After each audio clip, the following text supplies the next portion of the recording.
Each week, nearly a dozen movies are released theatrically. 40 films a month, more than 400 a year. That's a plethora of cinema. Too much cinema. You'd have to be an addict to see all that. But don't fret. We've got you covered. This is CinemAddicts. Hey guys, what's up? It's Greg Trzaskowski with CinemAddicts. This is CinemAddicts episode 323. Me and Bruce Purkey are covering movies that are coming out or being released the week of Friday, December 5th, 2025. Eric Holmes is not here to join us for this week. He has some personal stuff going on with his family. Bruce Purkey elaborates a little bit on it towards the cinematic. Just best wishes and best regards to Eric for the trials and tribulations that he's going through right now. Just a lot of stuff going on in his life. Don't know if he'll be back for next episode or just trying to give him as much time as possible. If you want more information and to support Eric Holmes and his family, I'm going to put up a GoFundMe link so you can actually check out more information on regarding Eric Holmes. I don't want to actually mention a lot of the personal stuff right now on the episode. If you want to learn more about what Eric and his family are going through, please check out the GoFundMe link. If you can, support Eric and his family for that. It goes to a really wonderful and loving family. Eric is just a very good friend of me and Bruce's. He's excellent human being, and all the best to him and his family during this very trying time. And yeah, just check out the GoFundMe link. And if you can, please give him your support like you guys have been supporting CinemAddicts for all these years. Thanks again. And yeah, please give some of your best wishes to Eric Holmes and his family. Now, for this week, CinemAddicts episode 323, Bruce Purkey is covering this movie called Man Finds Tait, which I told Bruce I was going to cover, but I still haven't covered it yet, and that's my bad. Bruce Purkey is, out of us three, well, actually, Eric Holmes is very, very responsible as well. I am the least responsible. Eric Holmes watches a lot of movies. Bruce Purkey watches a lot of movies. Bruce this week covers Man Finds Tait. He also has a review of Train Dreams, and Bruce has a subscription now to the Criterion Channel, which is very, very good. So Bruce Purkey has a review of a film called Cloud, all right? And it's from the director who did Pulse and Cure. I know this because Bruce Purkey put it on the Google Doc. That's not me with my limited knowledge on cinema. Bruce Purkey is the expert on cinema, as well as Eric Holmes for this podcast. Okay, so he has a review of Cloud. I don't know if Bruce Purkey goes over flight risk at all. I'm looking at the Google Doc, but he does have a review of Train Dreams. And again, the new featured film this week from Bruce is a review of Man Finds Tait. Two movies I'm going to review as far as my end, the front end of this episode, include Frontier Crucible, it's a new Western, and Endless Cookie, a documentary/animation film that was 9 years in the making. Hybrid film, very surreal, very chaotic, very awesome. A couple of days ago, it just received a nomination, an Independent Spirit Award nomination for Best Documentary. So you want to learn a little bit more about Endless Cookie. And then for Frontier Crucible, which I'm going to look up right now, this is a very interesting Western. So since Westerns are my favorite genre, I'm going to start off with Frontier Crucible first as far as my reviews this week for CinemAddicts. Now, here we go. Frontier Crucible. And apologies for me because right now, not apologies for me, apologies because I'm not, usually Bruce Purkey is good with these solo reviews. He's been doing it for quite a while. I'm still trying to learn. And please forgive me if I hem and haw my way through these two reviews. First up, Frontier Crucible. It's in theaters and on digital starting Friday, December 5th. And it is directed by Travis Mills, based on the Harry Whittington novel Desert Stakeout. Stars Miles Closey, Mary Stickley, Eli Brown, Ryan Mason, Zane Holtz, Eddie Spears, and including Armie Hammer, William H. Macy, and Thomas Jane. Okay, so this is what happens. There is a man, a very mysterious man, played by Miles Closey, and his job is to bring medicine in this stagecoach to a town that is in need of medicine. He gets those orders at the beginning of this Western from this commander, this army commander played by, I think it's army. It's played by William H. Macy. So William H. Macy is in the opening moment of Frontier Crucible. He gives the Miles Closey character a mission to bring this medicine to these people who need it. Rated R, this Western runs 125 minutes.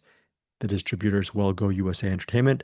There is no name for this man. It's sort of like The Man with No Name, Clint Eastwood's The Man with No Name, and then also a combination of Shane. That is the character that Miles Closey plays. Very principled, quiet, and very focused on his mission. Along the way, he bumps into a woman who has a wounded husband, along with three very suspicious men. These suspicious men are played by Armie Hammer and Thomas Jane. I did not look up who the other person is, who is the other possible troublemaker in this trio. I'm going to look it up right now. But most of you, Thomas Jane and Armie Hammer from just a whole slew of films. Well, Armie Hammer, Call Me By Your Name, Thomas Jane, The Punisher, and then the third person, I've never seen him before. That's why you're hearing me type right now and looking at the person who is the third. I was going to say the third wheel. He is, I'm trying to look right now. Is it Eddie Spears, Eli Brown? Oh no, Ryan Mason. It's Masson. So I don't know if it's Mason or Masson or whatnot.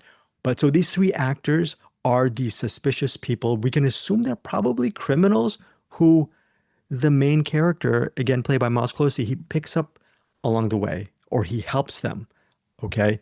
And the woman who has a husband who's bleeding out, Miles Closey's character helps trying to save the husband, who I'm not going to say if he gets better or not, but he's trying to do a good Samaritan deed to help the woman and her bleeding out husband. And then these three men who look really like they might actually rob the stagecoach and kill our main character, our main hero. He is still treating them with relative respect, meaning they're possibly going to try to kill him for his stuff, but that does not mean he's got to gun them down in cold blood right at this second. As the narrative rolls on, you realize there's a chess match between the three men and the main hero. There's also a side situation with the anguished woman and her suffering husband. And there's this interesting interplay among all of these people involved.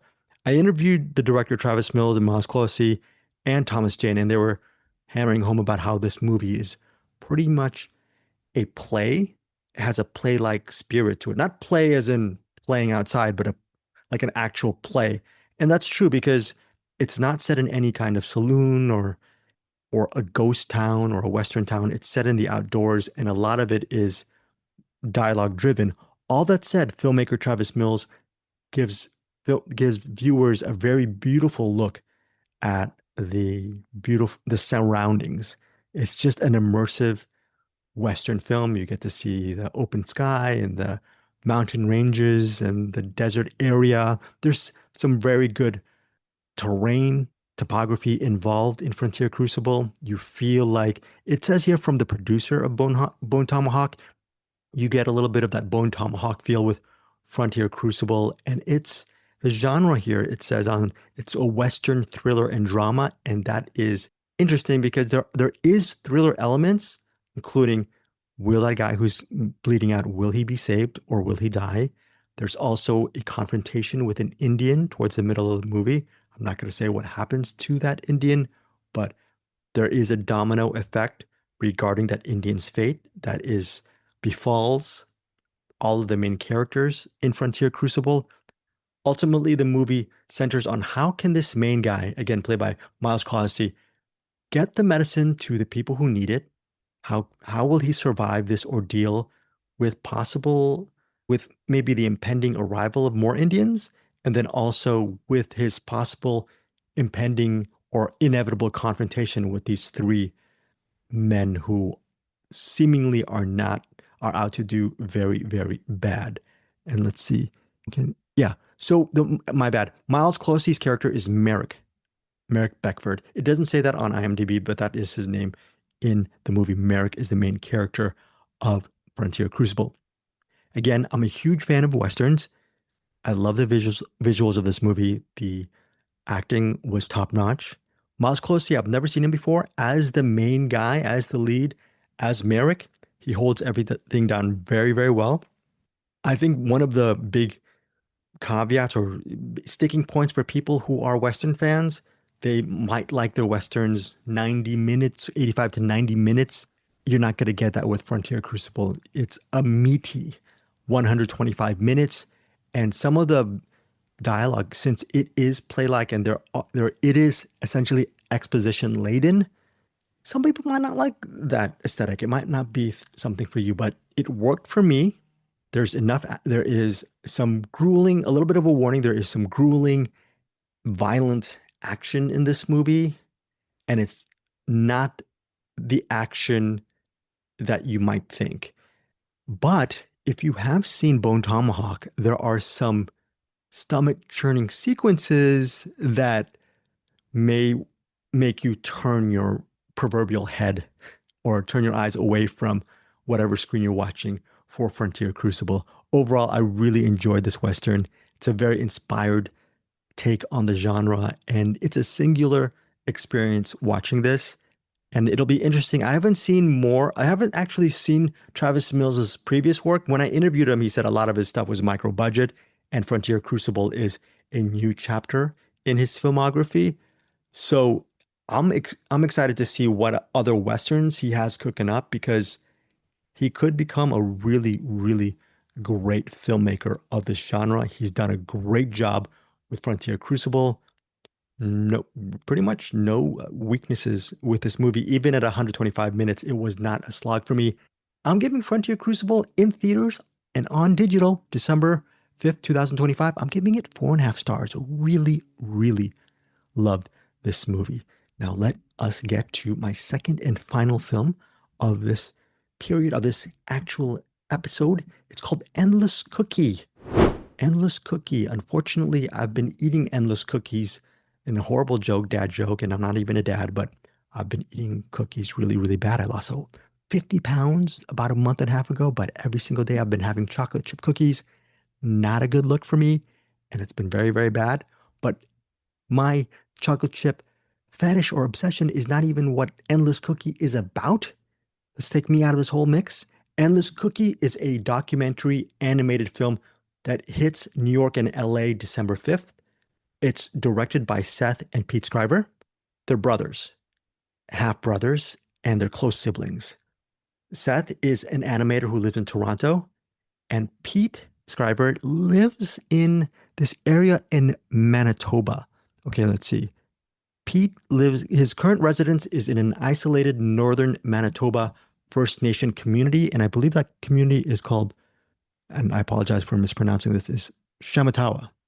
So Shamatawa and Toronto are the main locations for this film. And actually the main location is Shamatawa because it has Seth, the animator, visiting Pete and his family of kids. I think he has around at least 7 kids. He has a bunch of dogs that populate the domicile, and it's very chaotic and it's very interesting. And it's interesting because this movie centers on the family of the Scrivers, and you get to learn about different stories. And it's not an A to B type of narrative. It's a meta look at this family. For example, the animator Seth, he takes a flight from Toronto to Ottawa and to interview his brother Pete, because he believes Pete's he sees his older brother as a great storyteller. So what starts off as a podcast or just a recording of stories from Pete turns into something even more haphazard and chaotic when Pete's kids start really interrupting the interviewing process. So you see that as the film goes on, it's a meta situation because Seth is documenting basically his interview with his brother, and then you see the kids come back and forth, and interrupt things. And then they have their own stories. And within this 97 minutes, you get all of these stories from the family, from different air, stories and anecdotes from the community, and it just goes all over the place in a good way. Because even though there isn't actually, there's one story that tries to tie all of the stories together, as Pete is trying to remember or reflecting on the time one of his when his hand was caught in a trap, okay, and by his own doing. So that story is actually a bookend to all of the rest of the stories that populate this narrative. That's the only thread, that Pete hunting situation that had his hand caught in a trap. Ultimately, that story is resolved towards the end of the narrative of the documentary. But by the time you get to that point, you've digested a whole bunch of stories within its 97 minutes. And the thing about Endless Cookie is it probably needs and demands a second viewing for you to actually digest everything properly, because these stories come at you fast. And I I really love this celebration of family tradition, of memory. Also, there are moments of loss in this doc, but it's not too self-serious or narcissistic. It's just a fun documentary, and the animation is very surreal and eye-catching from Seth. And Pete is a great storyteller. He has a very infectious laugh, very engaging, infectious laugh. And I even said during the interview that I wish Endless Cookie was a series, or there was more footage for us to watch from Endless Cookie, because I could listen to more and watch more stories of the Scrivers more than 97 minutes. It could have been a 2-hour film, but I understand sometimes with these hybrid projects, documentary animation, brevity is key. So the 97 minutes is probably the best edited version that they could come up with, so people don't squirm in their seats and want to go home. All that said, if there is a Blu-ray or digital release down the road, or if there's a way where Pete and Seth can actually release much more footage of Endless Cookie, that would be fantastic, because I'm completely locked in on this documentary, and it's been receiving its share of awards during its festival run. Recently, as of this recording, a couple of days ago, it received a Independent Spirit Award for Best Documentary, and that's only going to help the momentum of Endless Cookie. Yeah, what else can I say about it? It's just a memorable film, but again, the images and the stories come at you at such a really interesting and engaging clip that it demands a second viewing. And if you are on this train, you're not going to want to get off the train, because it's just really a engaging look at different at their existence. There's a pizza story regarding, yeah, I don't want to spoil this. There's a really memorable pizza story. I'm trying to think of other things. There's a caribou soup aside. There's, what else? Cookie, Endless Cookie is the dot. It's in reference to Cookie, the daughter of Pete. She's one of the kids of Pete, and she, if I recall, she's the one who has a voice machine or a recorder that records them as well. And she's a very interesting character within this narrative. And yeah, Pete himself actually reflects on his time, and the movie jumps back and forth from their past as kids to their current situation as half brothers. Probably, I don't know what, if they're middle age or in their 30s, within the context of the present day of this documentary. Speaking of which, it took the Scrivers 9 years to get this movie made, and that's very painstaking. Both of them, during their interviews, Pete and Seth, were talking about how they actually had day jobs to support their respective filmmaking journey. And Seth, even the animator of this, talked about having carpal tunnel syndrome. And he reflects on how he was able to get past that to actually finally get Endless Cookie completed. Animation is not my forte, but within that comment, I loved the visuals of this. I love the animation. It's just really intriguing. Even more, I really loved all of the stories for behind Endless Cookie. So yeah, this is one of these movies that it's from obscured releasing. It is had a great festival run and it's getting accolades right now. Hopefully, it comes out in New York and LA theaters Friday, December 5th, hoping that it will get even more run down the road as awards season progresses and word of mouth progresses, because Endless Cookie, the only detractors will be people might feel tired from all of these stories that are coming at their face. They might find it to be a slog, but for people who, I was just eating the whole thing up. I really, there's a chicken story that you gotta check out. And I'm not making it interesting whatsoever, but there is something regarding chickens that is, my goodness. And I'm trying to reflect again.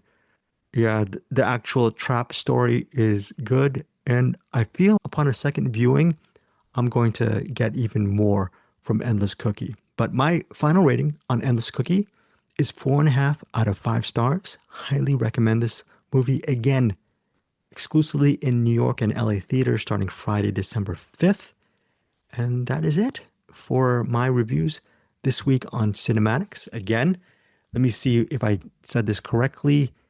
I think I said Frontier Crucible is, yeah, it's on digital and in theaters Friday, December 5th as well. So those are my 2 films for this week.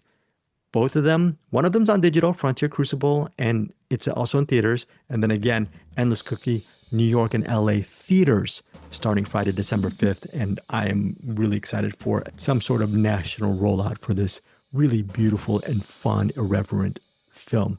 All right, guys, that's it right now for this week on Cinematic. Just remember, regarding Eric Holmes, please give him all your best, and more information on the GoFundMe link is in our show notes. Thank you so much for supporting us here on CinemAddicts. We'd love to hear what movies you guys have been watching over the past week. And without further ado, here is Bruce Purkey over at The Cinematic.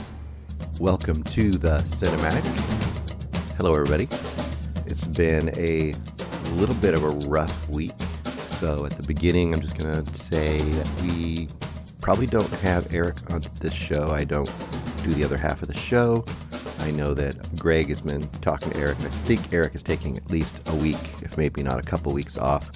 We're not going to get into great detail, but just say that Eric has had a loss in his family, and we are all thinking about him and his family and hoping the best for them. And we may, if you go look on Greg and ours Facebook, you can see a GoFundMe on there that relates to it. If you guys have any extra ability in your financial life right now, considering it is Christmas and all that, maybe you'll consider giving to that GoFundMe. It would be a very valuable thing to do. Anyway, we love Eric, and even if he does keep me in this attic, he's a good person, and I think everyone would agree that we care about what's going on with them and their family. We'll leave it at that and let Eric talk about it if he wants to. But if he doesn't, respect his privacy, and just send out your good wishes in whatever way you do.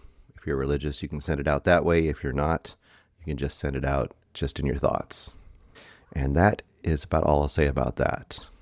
All right, this week I have 3 movies for you. I have one screener called Man Finds Tape.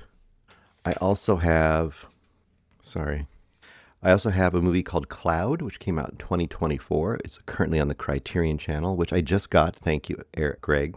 Greg was kind enough to gift both myself and Eric year subscriptions to Criterion as early Christmas presents. So I figured I must hop on that and find something to put into the show off the first week that I've had Criterion Channel. I'm also going to talk about a movie that's been out for a couple weeks on Netflix called Train Dreams. All right, let's get right into it. First up, we got Man Finds Tape, directed by Paul Gandersman and Peter S. Hall. And this is a classic found footage movie. You know what? Classic, I mean classic in the sense of late 90s, early thousands style. This doesn't try to reinvent the wheel, but it tries to give you some kind of a somewhat original spin on the found footage kind of style. Now, I have not seen Shelby Oaks. Is it Shelby Oaks? Is that the name of it? I think that's the name of it. The Stuckman movie. So I don't know how close this is in style, but I think from what I've heard, there's some similarity in that it isn't just a pure found footage movie, but it also intermixes other styles into the found footage format. And by that I mean the main character here is Lynn, played by Kelsey Prabilski, and she is doing, it's almost like she's making a documentary about the events surrounding her brother. And her brother is the source of the found footage. This kind of setup reminds me of what I've heard about Shelby Oaks. Her brother is Lucas William Magnuson, and he's the man finds tape person. In other words, he's got this kind of online presence and somewhat viral presence because he has a series of YouTube or Instagram, I forget what platform he uses, but a series of videos and stuff he's put out that kind of delve into conspiracies and or supernatural events, where he'll do things like he'll say he found this mysterious tape and then show people the mysterious tape, and then he'll try to like investigate where it came from. So that has created, like I said, some virality to his kind of online presence. But also people eventually figure out that they think it's fake or whatever, which of course is always the question with these kind of things online, especially. And then the other main character is Reverend Endicott Carr, played by John Gelson, or Gelson? Yeah, Gelson, I think. I never write down, my writing is so terrible. I will write down the names of people and I don't look at the IMDb, and then I'll get the names wrong. So I apologize to all actors and producers and directors that I get wrong. You can blame it thoroughly on me. All right. So basic setup is this. The beginning of this movie was this voiceover on and off from Lynn as she's making this documentary. And she talks about there's these famous tapes, supernatural paranormal tapes that have become embedded in kind of our consciousness. They may be fake, they may be real, but everyone knows them. And one of them is this famous photo of the Loch Ness Monster. And one of them is the famous tape of Bigfoot in the woods. And she's saying what's happened with these man finds tape things is another version of this. And she says at some point her brother called her on a kind of a Zoom tape, and then we see the Zoom tape or the Zoom call, and he calls her, we watch it, and what happens is she looks exasperated. At that point you're like, oh, she's been through this with him. He's constantly doing this online thing. She doesn't really believe it. She's kind of, are we going down this rabbit hole again? That kind of a thing. Because this virality he's achieved has also caused some trouble in her life, because weirdo fans of it have even tracked her down because they're always trying to go down the rabbit hole and figure out all the secrets. And I'm not part of this, and I don't want to be part of this. I just want to live my life. I just want to be this up and coming. I want to be a filmmaker. I'm in Austin. I don't want to be messing with this.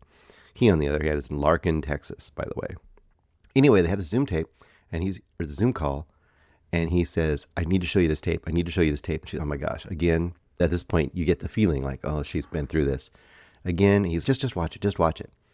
And he shows her the tape, and it's just this black and white, kind of grainy, a little bit choppy, kind of like the street security camera kind of footage you'd get from like the side of a building or something looking at an intersection. And it's a small town, presumably Larkin, Texas. And you see people walking, and all of a sudden everybody freezes. And at first you think, did the video freeze? But no, they didn't. The video didn't freeze because a car is slowly moving. And you see like a person stopped halfway across the street, another person has a stroller, another person stopped on the edge of a sidewalk, and they all have their heads bowed down. And then you watch that there's one truck slowly rolling towards the person in the middle of the street, and you're like, oh, what's going on here? And then the truck slowly rolls over the person. And it's not like violent, too super violent, because it's super grainy and far away, but it still has that effect of, oh my gosh, did that really happen? That kind of a thing. And of course she's kind of shocked. What are you showing me? And then on the other side of the Zoom call, her brother has his head bowed like the people in the video. And you're like, what's happening here? And that's the kickoff of the movie. Now, the other part of the movie I didn't mention is that the Reverend Endicott Carr is another big kind of player in this, and he is a local reverend, a country Southern style reverend guy. And of course, you're already like suspicious. Well, what's his deal? And you will find out as the movie goes on.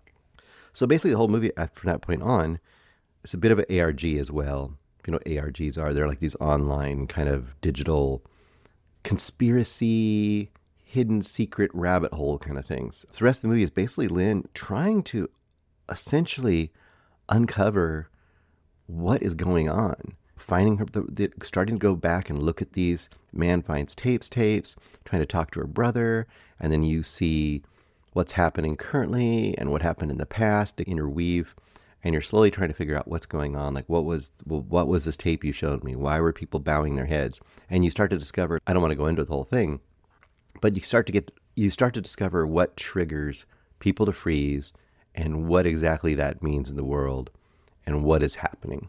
There's elements of The Ring, I guess I would say, or any of these other kind of creepypasta sorts of things where you get this cursed image or cursed video or something like that, and what is it doing and what is it causing and why is it happening?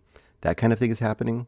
And of course, eventually you will come to discover where this is all leading, like you would in any kind of a found footage sort of movie. So the question is, how effective is it? How creepy is it? And how good is it with that kind of low budget style? Because that is a lot of ways, I think, the charm to a good found footage movie usually is that it's taking the low budget aesthetic, the kind of anyone could do this aesthetic, and using it to the greatest advantage to really get something that works despite itself. Obviously, Blair Witch Project or Paranormal Activity are great examples of people making something on a shoestring budget with the kind of the facilities, I guess, or the technology that pretty much anyone would have access to, but finding a way to use that and legitimately make it fun and creepy and interesting and mysterious and enticing and all those kind of things. This, I would say, for me, works in that aspect and in a kind of a nostalgic aspect somewhat because of, like I said, being more of an older school found footage movie. I think it works for me probably 2/3 of the way pretty darn well.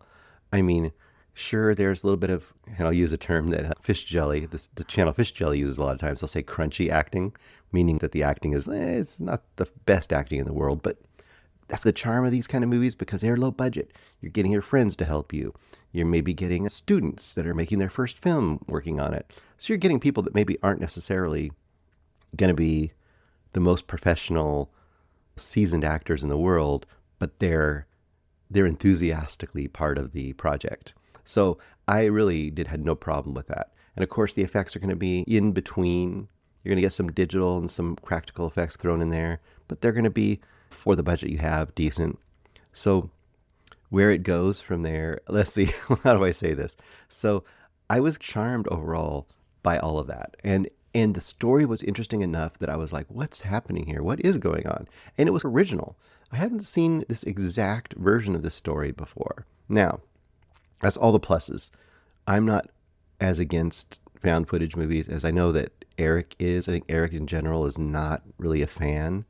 I kind of like him. I have a soft spot in my heart for found footage movies, the way these guys have for like the cheapo action movies. There's a comfort in kind of the format for me, and I've watched some pretty bad ones, but I've watched some pretty good ones too.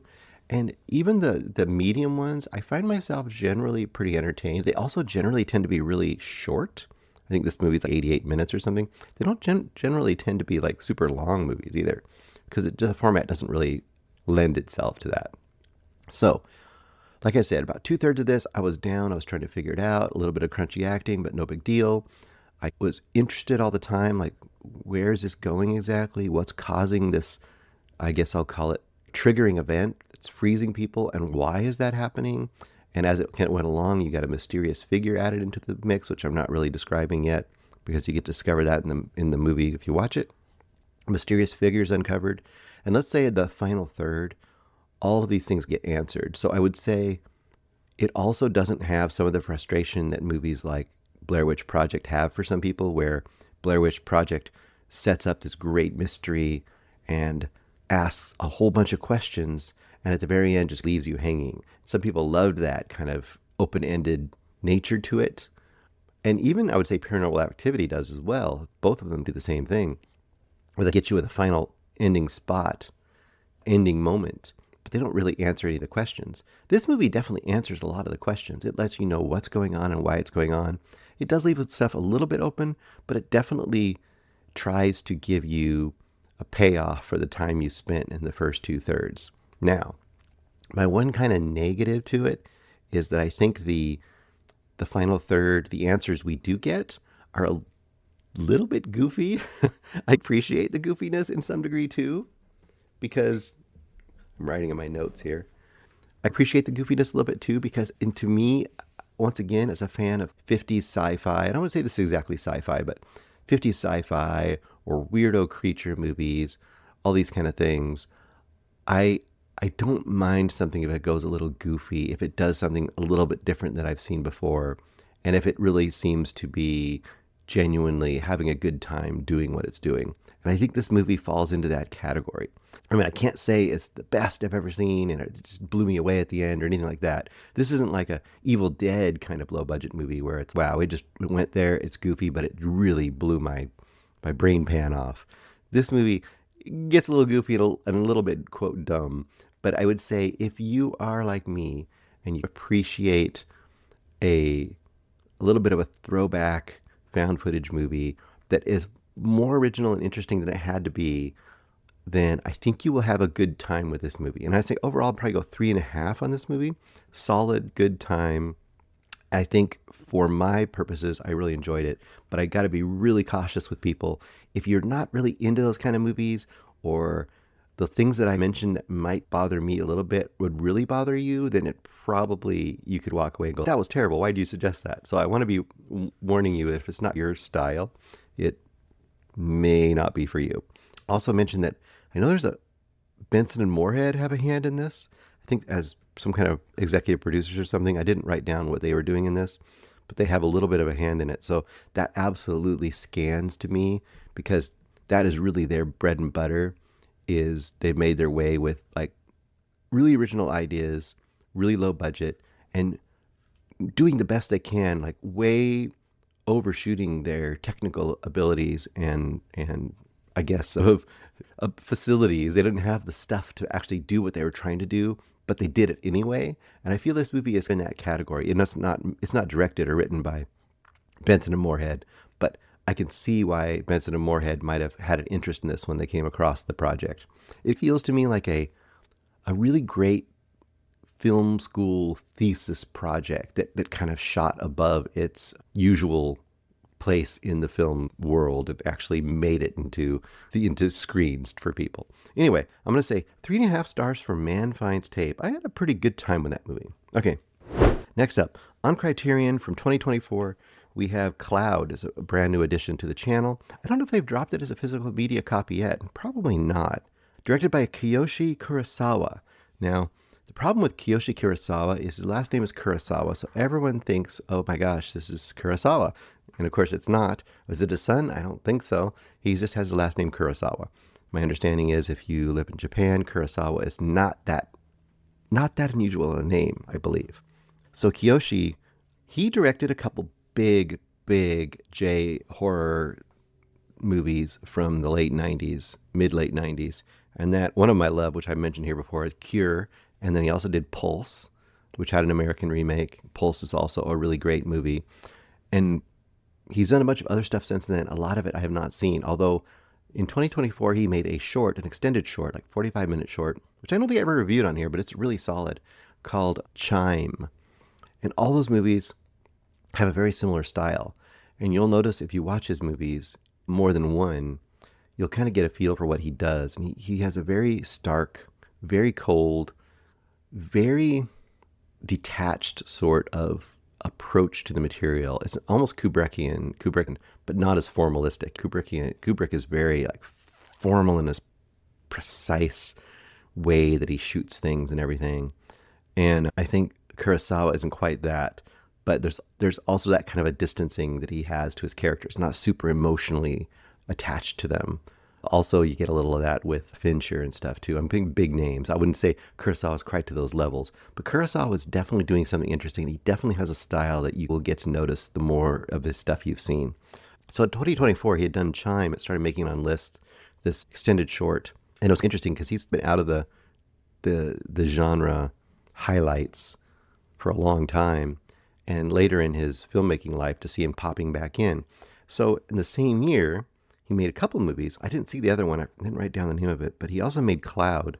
So I was really interested to see that Criterion Channel had Cloud on there. I didn't really know a thing about it other than it was Kurosawa. So I thought, I'm going to check out Cloud. Cloud is an odd movie. And once again, that's some of the things that I love about like Cure and Pulse and everything. It's like they do these kind of things that you've seen somewhat in genre movies, but it's always subject matter and presentation wise a little bit off kilter, a little bit different than anything else you've quite seen. And to say that about movies is obviously a great thing to do. You want to see things that are a little different than you've seen before. Cloud is about this character, and I'm just going to call him Yoshi, although his whole name is Ryosuke Yoshi, played by Masaki Suda. There's other characters in here, of course, as well, but he is your main guy. Now, Yoshi is a reseller. So he's the kind of guy he'll go down to a store, he'll find this, I don't know, he'll find like a figurine, like a anime figurine that he thinks is not being sold for as much as he could make off of it. So essentially he'll buy like all 50 of them. So essentially he's kind of like a product scalper, not doing tickets, but doing things like people want, collectibles or something.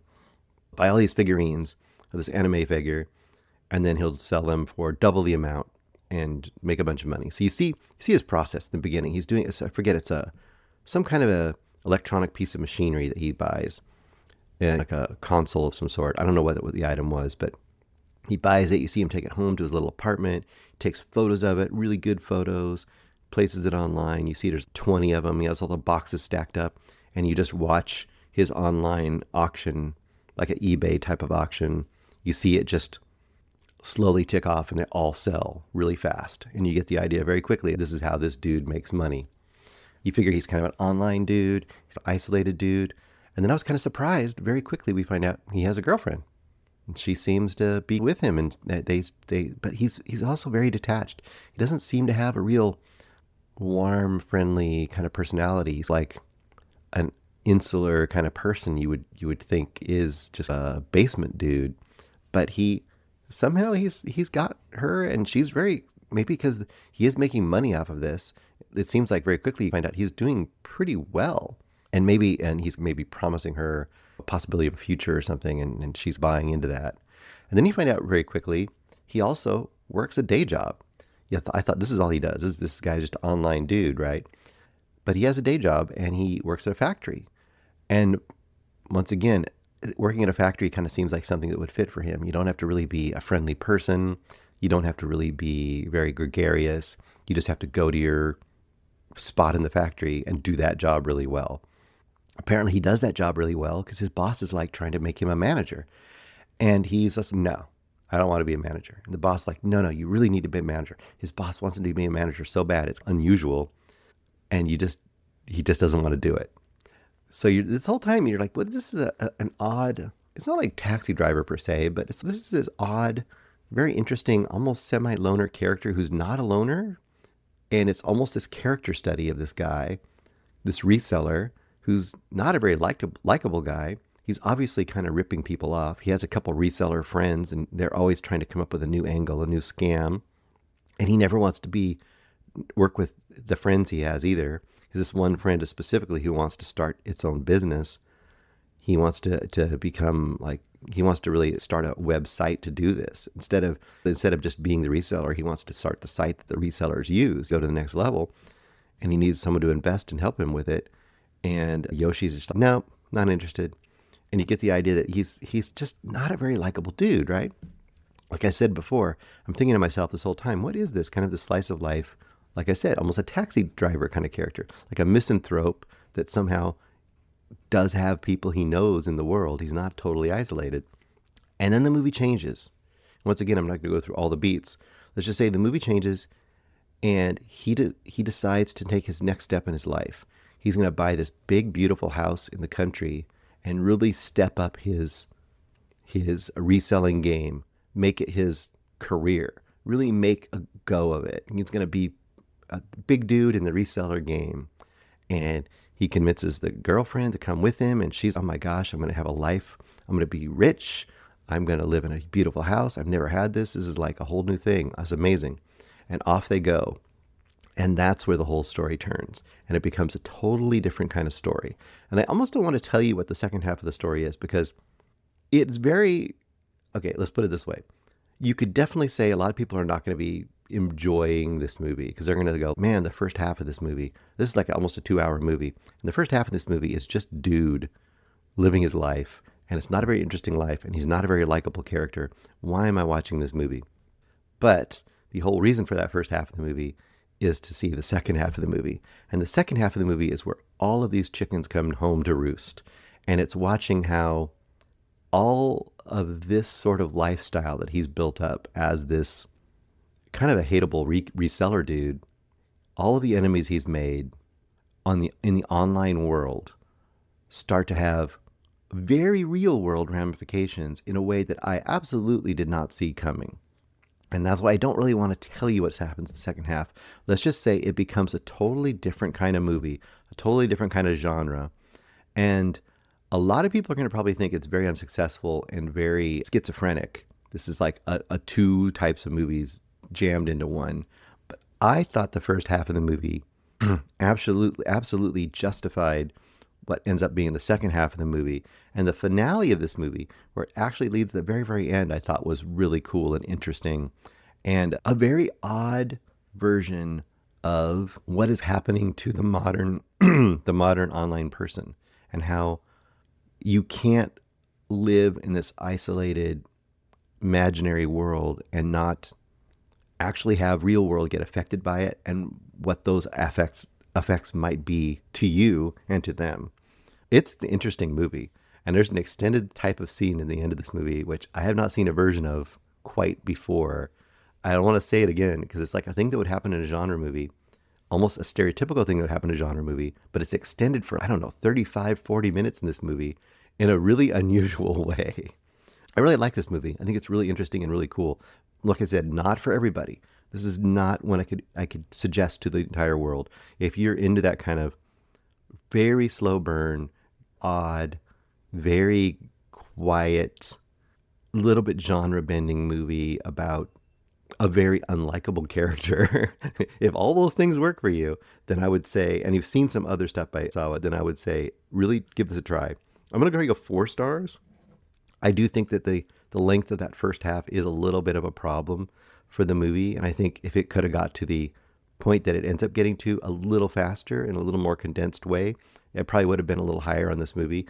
But I do understand why it's there. So I'm going to go 4 stars for Cloud by Kiyoshi Kurosawa. And then the final movie I had this week for you guys is the movie of the week for my taste.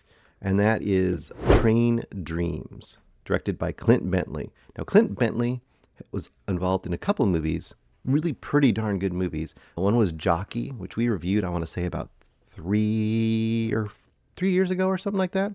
Real slow burn, like very, very much a character study, really well acted and really well directed.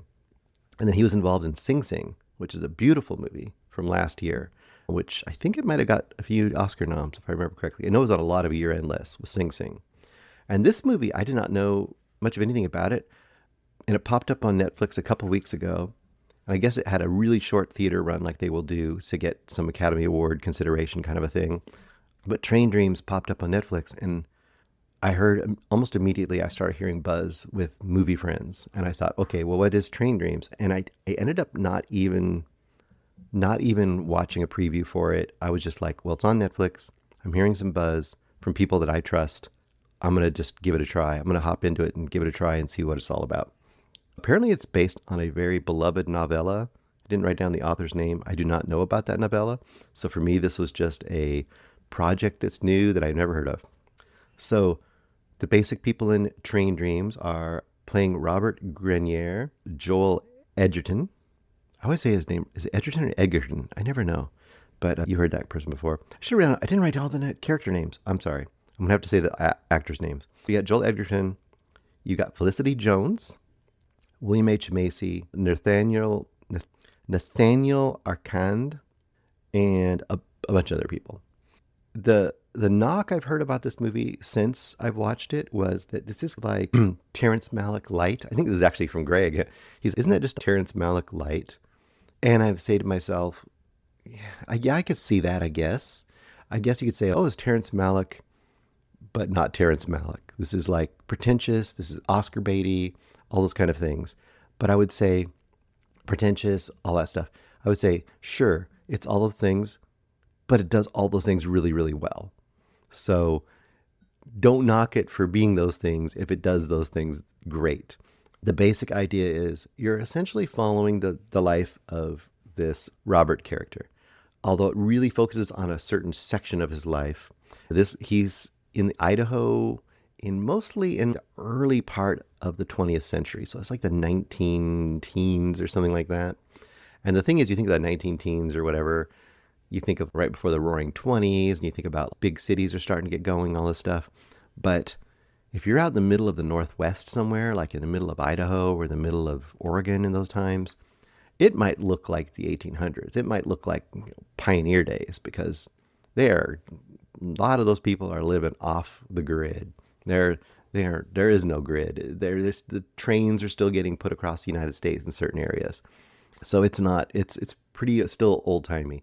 And the movie goes from then until about the early mid-60s, 1960s.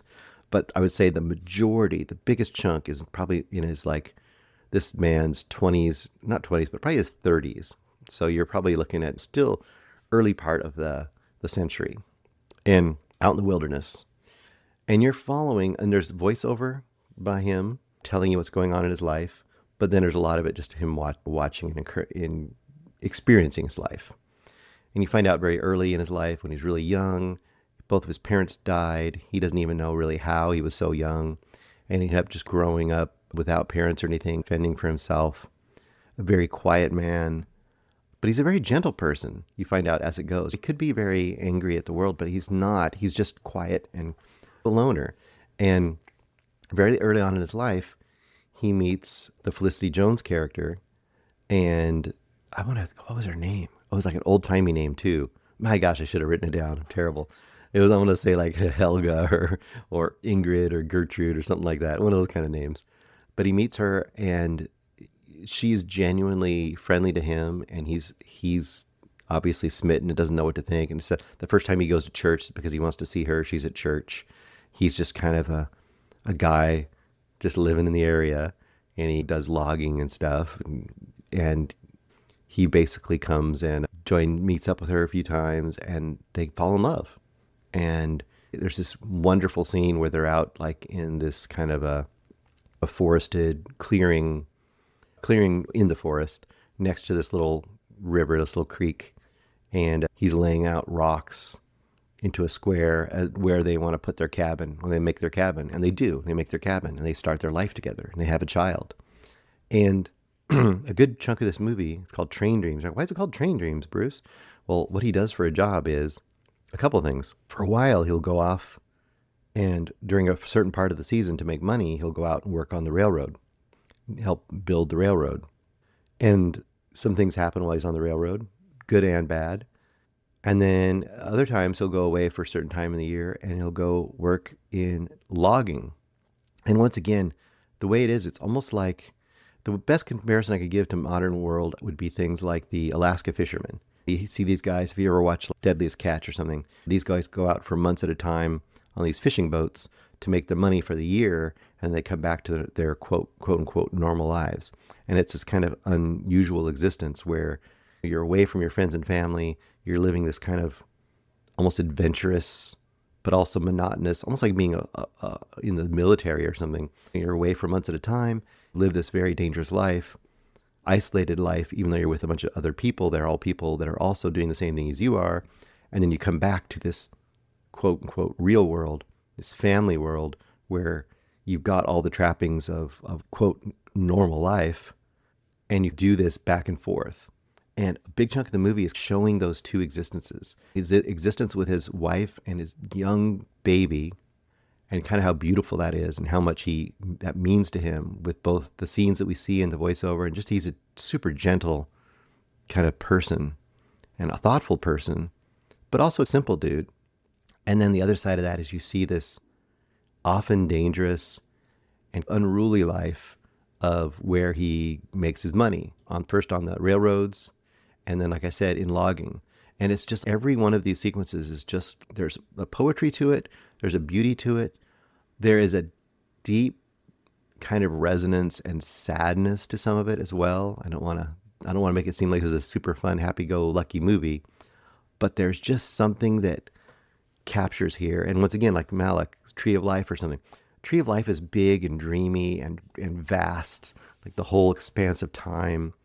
And this is much more concrete and much more focused on a singular life in a singular period of time, and how he's in a time period where technology and industry are passing by this very simple version of life, but also how the meaning of a person's life is just a kind of this accumulation of very important events that kind of build up in your psyche and kind of change you and make you either a better person or a worse person, but they make you who you are, because certain events will haunt you and you can't escape them. It's like a building block. Well, like The Wall, right? Pink Floyd's The Wall. And I'm not to say this is a super depressing movie, but there is a deep, wistful melancholy here.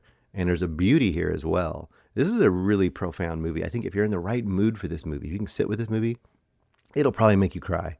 And you will really feel for this character. And there's just a deep empathy. And it's a movie where there aren't really bad guys and good guys, and there's not really a villain. It's just, there's that arbitrary, quote, unfairness of chance and of things that can happen to you in your life that just rings absolutely true. And you have to either endure it or you don't endure it. You either survive it or it kills you. And if you survive it, like that, whatever, doesn't kill you, makes you stronger. There's a little element to that here too. But I wouldn't say it makes him stronger per se. It just makes him different and resilient and allows him to move on.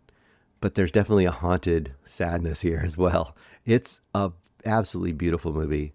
And I think that if you give into it, I think there's a ton of greatness to be experienced with Train Dreams. I would be amazed if this isn't up for some sorts of awards at the end of the year. Maybe not for lead actor for him, although Felicity Jones is fantastic in this. William H. Macy is nearly unrecognizable as this kind of grizzled old logger. He's almost like that classic, not a miner, but this kind of characters you have in old Western. Whippersnapper. He's almost that kind of a guy, but he also has some great moments with our main character. And that's that there's a lot of really great moments with just random people that in a lesser movie would be super tropey in how they deal with each other. But everyone here is dealt in a way that's very human and very rounded and just seems like a real person, these characters, not just a type, not grizzled old character. He has depth to him. And this guy isn't like the Native American working in a grocery store wisdom giver. No, he's a real rounded character too. The stranger woman who comes into town isn't whatever. See what I'm getting at? These are actually well-rounded and interesting and deep characters that come in and out of his life.